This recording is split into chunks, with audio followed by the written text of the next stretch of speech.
మా ఊరు నుంచి నేను హైదరాబాద్కు బయలుదేరినప్పుడు ఒక్కడినే 150 రూపాయలు జేబులో పెట్టుకొని బయలుదేరిన కొండారెడ్డిపల్లి నుంచి హైదరాబాద్ నగరానికి. అక్కడి నుంచి ఇక్కడికి వచ్చిన ఇండిపెండెంట్ జడ్పీటీసీగా నేను గెలిచిన రోజు 2006లో ఎవరైనా ఊహించిందా నేనేమన్నా అయితా అని.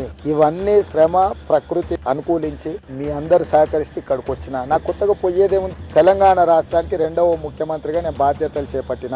చరిత్ర ఎంతకాలం ఉంటుందో, ఈ రాష్ట్రం ఎంతకాలం మనుగడ ఉంటుందో, ఈ తెలంగాణ రాష్ట్రానికి 2వ ముఖ్యమంత్రి ఎవరయ్యా అంటే చంద్రశేఖరరావును ఓడించింది ఎవరయ్యా అని అంటే రేవంత్ రెడ్డి అని ఉంటుంది. చరిత్రలో శాశ్వతంగా నా పేరు అనేది నిలబడిపోతుంది. సో నేను ప్రజల కోసం పరితపించినంత కాలం, పార్టీని, క్యాడర్ను, లీడర్లను గౌరవించి కాపాడుకున్నంత కాలము నాకు ఈ అవకాశాలు ఉంటాయి. మీరందరూ ఊహించారు, ప్రకటిస్తారో లేదో, లేకపోతే ఎన్నో జరుగుతాయి, ఏమో జరుగుతుంది, ఎన్ని చేసినా రేవంత్ రెడ్డి కానే కాడని పెట్టు కట్టుకున్న వాళ్ళు కూడా ఉండరు కదా. 30 సెకండ్స్ లో డిసైడ్ అయింది రేవంత్ రెడ్డి తెలంగాణ రాష్ట్ర ముఖ్యమంత్రి అని.